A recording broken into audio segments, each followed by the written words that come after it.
Excellent. Okay, so we are on with Dr. Lona Cook and Dr. Amanda Lanigan. I'm Dr. Dan Gagliotti with ClinicMind. And today, I think we have a really cool opportunity to talk through a school-based chiropractic program. For those of you who aren't familiar with me, I practiced for 13 years here in St. Louis. I left practice to join ClinicMind and help to make practice simpler for more chiropractors. But throughout my practice, I felt like I had a good relationship with the school district in my area. But that good relationship, what it consisted of was doing like free massage events for teachers, and at those massage events, trying to basically turn into a spinal screening, getting them to come into the office if they were having any issue. And it was great. It was something that we were happy to do for our teachers. But when I first met Dr. Lona and Dr. Amanda, and the program that they have developed in Wisconsin, I mean, it's just been really eye-opening for me.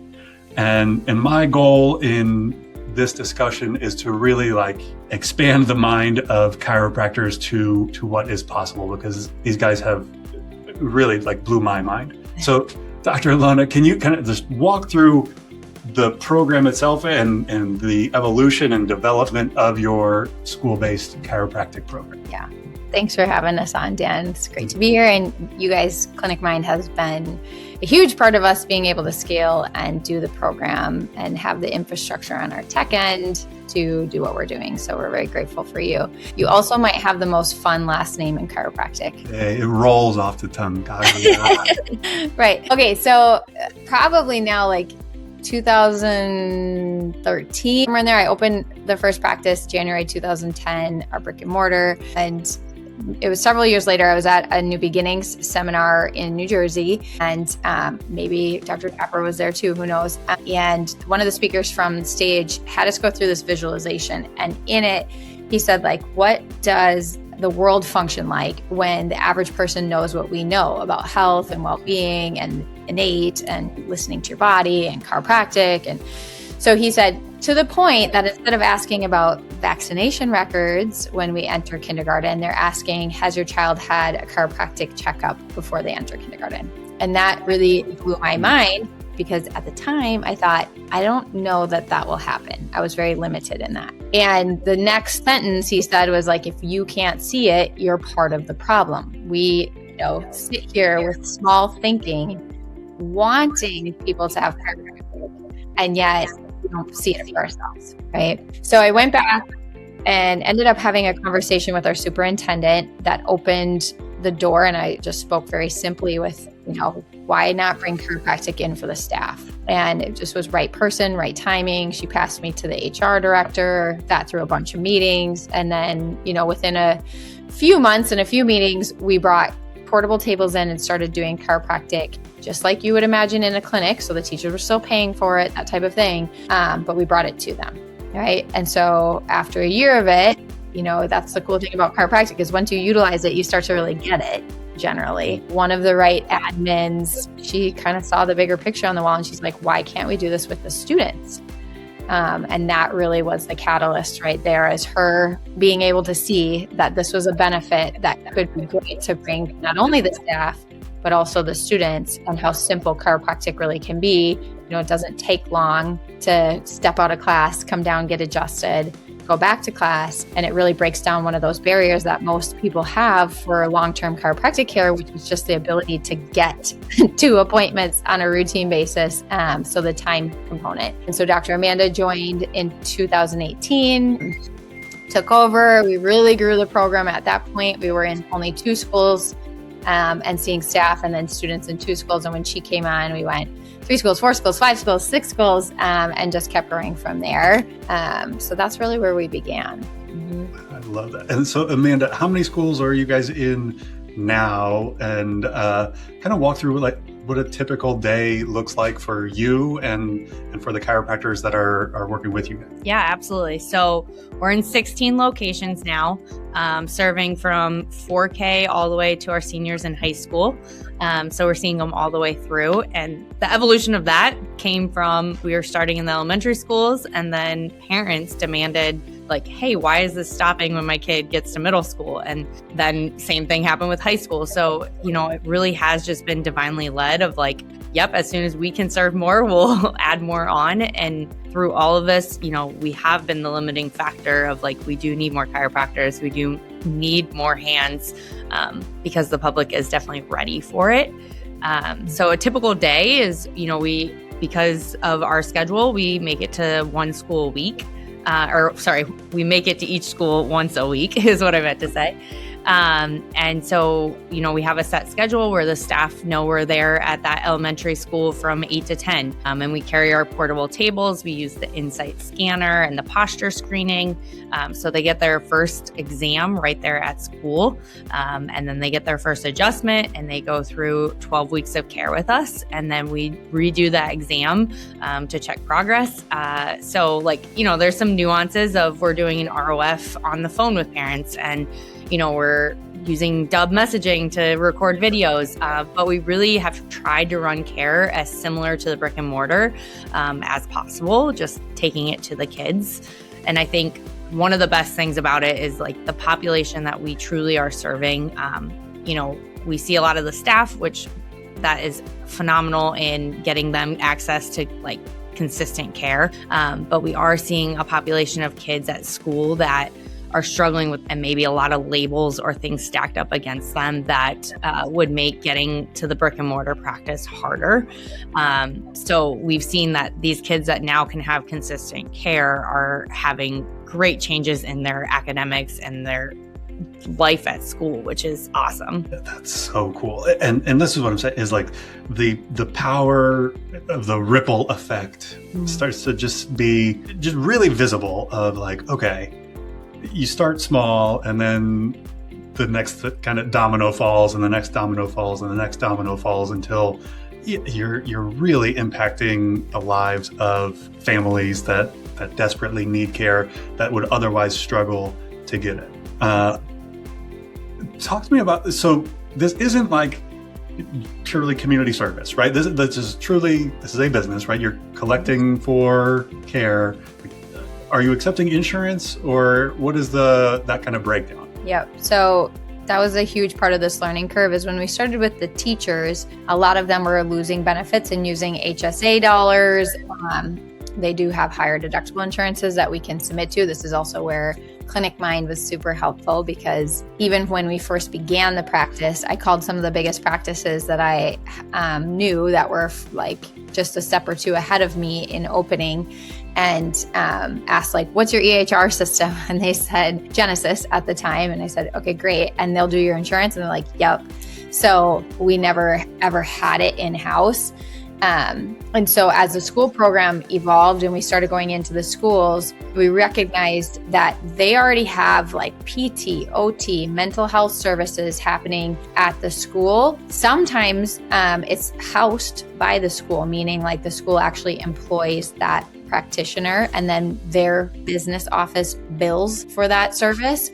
Other times it's an independent contractor, like a medical business in the area that may contract with the school. So for the schools, it was actually really normal for them to have these independent contracts essentially.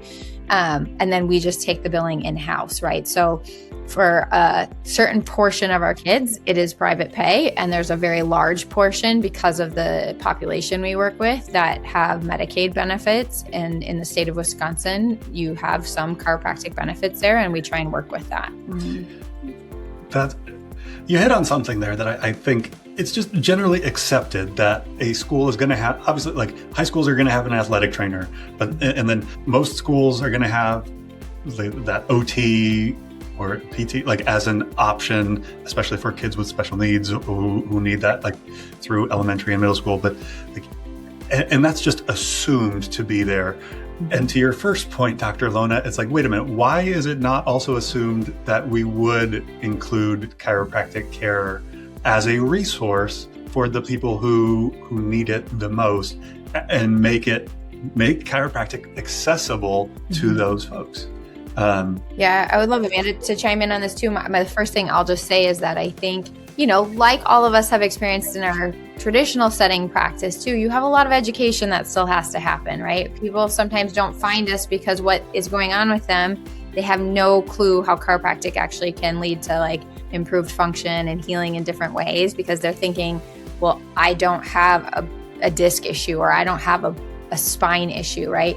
So I think a lot of the barrier is actually just making sure that there's more awareness to that when we're adjusting the children and working with the kids, we're doing it to support their nervous system, to support their body's capacity and function. And then lo and behold, the child that was having a lot of reactive behavior does better in the classroom, right? So that part I think is the biggest hurdle we still have to keep reversing. Mm-hmm. Yeah. And that's a continuous process, even in the schools, because the schools have a lot of turnover in staff from year to year. So you're constantly still educating the staff of like, why is chiropractic here?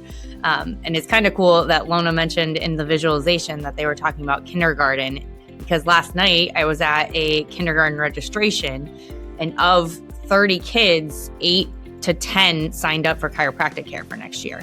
But again, it's that ripple effect that Dr. Dan talked about, that it's like, it doesn't happen overnight. Like, this has taken years of pouring into the school to even get to the point that we can go to the kindergarten registration to have these conversations. And I think the schools are more ready for it than chiropractic in some ways, because there's so much dysregulation in the schools that, it was divine timing that they truly will try anything to support their staff right now, to support their kids better, to keep their kids in the classrooms. Like, that's huge. To keep their kids enrolled in school even. That is a huge thing that schools are up against right now. I love that. What a cool full circle moment. Like, that's something, kindergarten registration, like, yep. And check the box for chiropractic care as well. That's so awesome. Yeah. So talk through, like, if you could talk to yourself 10 years ago, 15 years ago, when you were first getting started going into schools, like if somebody is watching this and is like, okay, this is cool, what would I do? Mm-hmm. Give me the advice. Well, we're starting to teach this now. So we have a certification process called School-Based Chiropractic, trying to help others implement this. And what we hear, and this is what I would say to myself, is like, when we began, it felt like the door was opening, right? Like, to serve in a greater capacity in our community. But I had no vision yet for that there would be other chiropractors involved, or how big this could go, or that this could be like a larger movement. I just thought, okay, this door is opening. It's the right thing to do. Like, I can serve this community in this capacity, right? And I grew up with educators for parents, so that was part of probably why it just made sense. And so for somebody that's thinking like, oh, that sounds cool, like maybe I would want to do it, is just know, like, you don't have to have all the things figured out to be able to do it, like where it's an entire separate practice, because ours are entire separate practices now where both are seeing hundreds of people a week. But when we began, it was like I needed 1 or 2 mornings that I could go before I went to the clinic. And then I just kept showing up. And I think that's the biggest thing, that this is true for any practice building, right? Is the resiliency piece, to just keep showing up, to keep planting seeds. There were definitely hard steps. There still are hard steps. There's things that we're wrestling with, like, what will this look like to go to the next level? Or how will we build the infrastructure to do some of this? But I think when you have something placed on your heart and then the doors start opening, it's kind of like very serendipitous that you walk through them, and then usually the right next answer starts to show up, So I think just keep going would be my advice. And then, like, listen, right? Like, a lot of it is learning to listen to what's happening in the community and have a seat at the table, which I know sometimes doesn't feel good because you're going to disagree with some of what's going on. But if the long run is to continue to have a seat at the table to influence and change things, then when we light ourselves on fire and close that door immediately, we don't get anywhere, right? So. Right. I love it. My favorite saying in the world is that 90% of success is just showing up, right? Having that resilience to just keep showing up. And if one door gets slammed in your face, that's okay. You keep showing up. That's how success happens. Another thing I don't want to skip over here. You guys have published actual research on this. Can you talk about it a little bit, the white paper? Yeah, so we did around 2018, right when I came on, Dr. Lona had met with Heidi Havoc, where she was able to tell her a little bit about what we were doing here in Wisconsin. And Heidi was like, I want to write that research. So she quickly joined on. What we ended up doing was a retrospective study. So we just sent her all of our data of what we had collected over the years, which I think her team was very surprised at the amount of stuff they had to sort through. But we were able to publish a paper from it that basically said, like, quality of life has improved, hyperactivity has improved. Like, there's a reason to keep looking into this. So that came out a year ago now. And then Heidi Havoc's team and Life University came up here in spring of 2023. And they were able to, or 2024. Yeah, thanks. So they came up in 2024 and did a feasibility study. And for them, I think it was huge because they're researchers. So they want all the data. They want to be able to pull all these things. And they were able to walk into the schools with me and see the population that we're like working with. And, you know, these like 5, 10, 15-minute tests that they wanted them to do was like, that's not going to work. We need to trim this up a bit. From that, we got a research paper that is about to be published. That just kind of is like the manuscript of the study we hope to do. And then we have two things going. We're currently fundraising for a large study that we hope would run in the next year or two. And that is a big control blind study. Actually would probably be one of the highest number of pediatrics in a blind study that's ever been done, which would be great for chiropractic because it's really looking at how is chiropractic influencing the brain, and especially in the pediatric population, like pulling away from the headaches, back pain, neck pain that a lot of the general public still see chiropractic as. And then this fall, though, I'm excited to say that in 2026 fall, we will be publishing another paper and doing some research with Life University, where we're just checking their heart rate variability through chiropractic. So it'll be at the beginning of care, at 6 weeks, and then at 12 weeks of getting adjusted and seeing how the heart rate variability and their sensory processing improves. So I'm super excited for that one. That's amazing. And I don't want to skip over this because this is an opportunity, I think, for chiropractors everywhere to contribute to this like really cool research. And just to restate this, because I don't want it to get lost in the shuffle, like this type of research on a pediatric population showing the benefits of chiropractic care for school-aged children.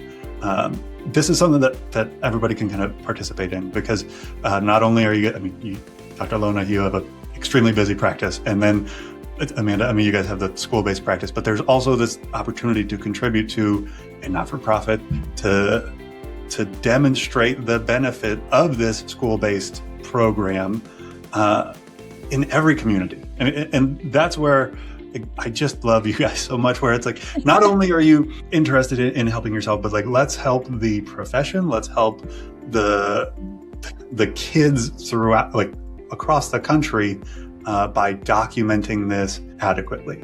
Again, like, I think, I could be wrong here, but I think a lot of chiropractors across the country have done events in the schools. And like you said, whether it's doing the free massage event for a teacher or being on the sideline for a high school game, or like donating your services for as more or less of an athletic trainer, like this type of care in the school is exactly what I would love to see in every elementary school, middle school, and high school across the country. And it starts with you guys kind of blazing this trail and then documenting it so that other school administrators can see that this isn't just, like you said, it's not just headaches, neck pain, back pain, athletics. Like this is everybody.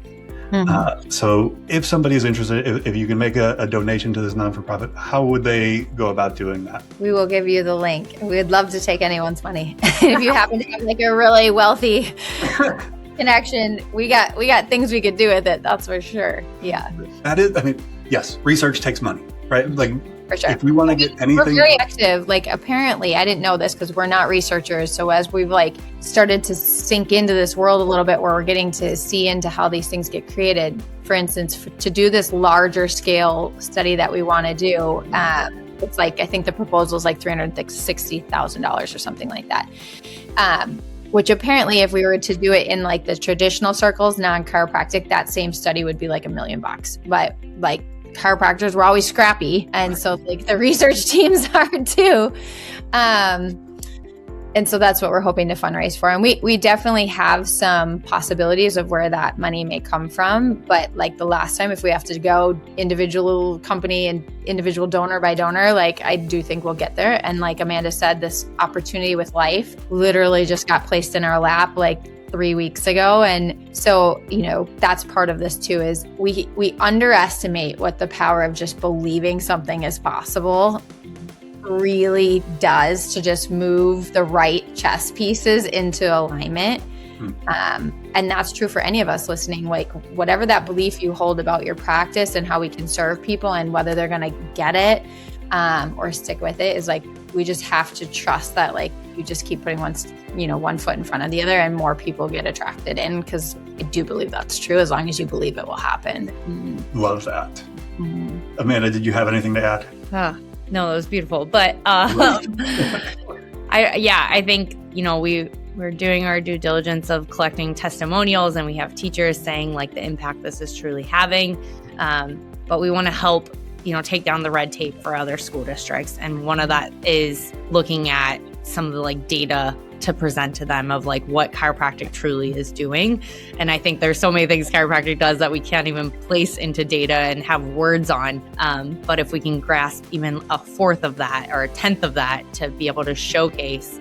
One of the other things I totally forgot is we sent Life University some attendance records and then records of how many times kids went to the principal's office. So again, just things that would be really interesting for the school district to see, like, oh, is their attendance improving with chiropractic, or are they going to the principal's office less? Like, can we put a number around that instead of just the subjective, like, yeah, they're doing better. So we are really trying to showcase what is happening. Amanda had a nonverbal student this past week who got off the table and said, so happy. I know. It's like, that's amazing, right? And then, you know, there are some really hardships. Like, I'm not in the schools anymore. And so if I go shadow her, sometimes I'm just like, wow, like, to just recognize I have the like good fortune and on some level that when I'm in the brick and mortar, the people are coming in, have the means to pay for it, the means to get there, the like home environment that's likely supportive enough that they are able to do some of these things. And that doesn't mean everyone has like a walk in the park, but the level of need that we see in the schools is sometimes kind of jaw-dropping. And then also some of the challenges even like the staff are up against, where, you know, the behaviors that they're having to navigate and put students sometimes in holds, and the physicality of their job at times is also why anything that we can do that supports their system, takes stress off of them, is like critical at this point, because there's a lot of challenges in our population right now, and it's happening in the schools at a higher rate than almost anywhere. Absolutely. I mean, that's so happy. Wonderful. Okay. So is there anything else? Oh, we will also make sure that you get a link to anybody who has registered here. If you're interested in the school-based chiropractic program with Dr. Lona, we'll send you that link as well, just to get more information. Like I said, it's something that anybody, I think, can try to figure out on their own, but learning from somebody who's already been through it is always a faster path to success, right? Yes. Yeah. We want, and our end goal would be that there's enough data, there's enough school districts doing this now that it becomes where the schools want to just say, hey, we would love to employ a chiropractor. And then We don't need as many mavericks who are like, oh, let me do this add-on side business and figure it all out. And that, it would be amazing if we can get to the place where, can you imagine if all the larger schools wanted to hire chiropractors? Like, A, we would send so many more chiropractors to school. B, in a less than one cycle of those kindergartens that start with chiropractic care, all of a sudden becomes adults who utilize chiropractic care.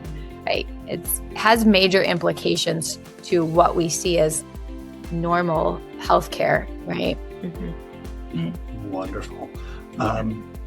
Okay, so in closing, I think, like you said, I opened with this, and I'll say the same thing again, that the first time I talked with Dr. Lona and Dr. Amanda about this school-based chiropractic program, it expanded my mind of what is really possible.